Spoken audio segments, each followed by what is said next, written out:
Hello everyone! Mega love shout out and happy Monday sa inyong lahat. Ayan. So for today's video, i-share ko sa inyo ang tanong ng ating isang kababayan. Sabi niya, kung ang mga amo daw dito sa Romania ay nanunumbat pagkatapos nilang magbigay, so nanunumbat.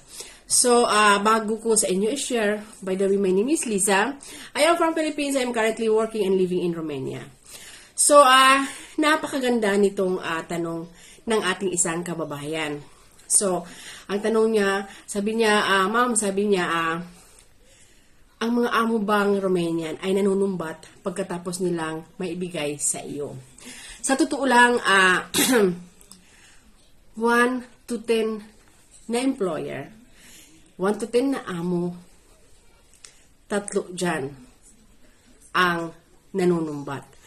Pero, ang mga ugali kasi nila, once na nagagalit sila, usually, sinasabi nila yan kung anong mga naibibigay nila sa'yo, pero para sa kanila ay wala yan.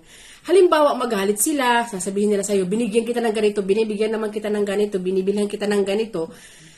Sa atin, dahil nga hindi tayo sanay sa mga ganyan, nasasaktan tayo. Pero pagdating sa mga amo, wala yan sa kanila. Usually dito sa Romania, yung mga babaeng amo, marami talaga ang ganyan. Marami ang ganyan, lalong-lalo na pag mayroon silang gustong ipagawa sa'yo at tapos mag-refuse ka, dyan nag-uumpisa. Talagang ang iba nanunumbat. Sasabihin, bakit ganyan? Wala kang rason parang hindi pumayag sa gusto namin dahil binibigyan ka naman namin nito. Dahil nakukuha mo naman lahat ng gusto mo.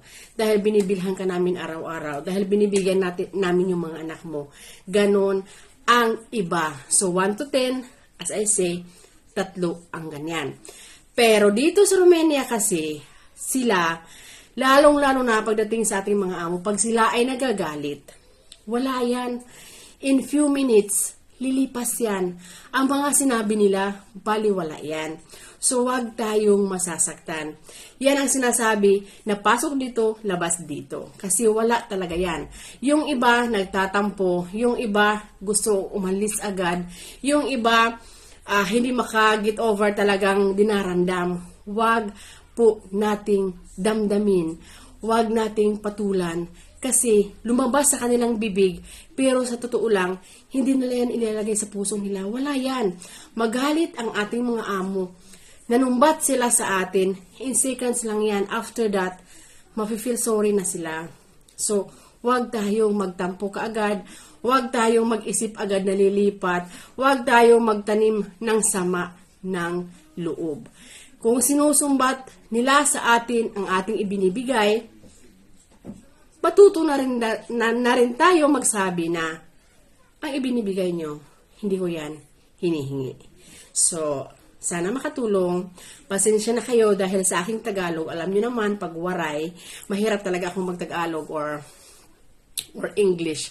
Diba? Refuse. Anyway, ingat po lahat. Sana makatulong. Bye!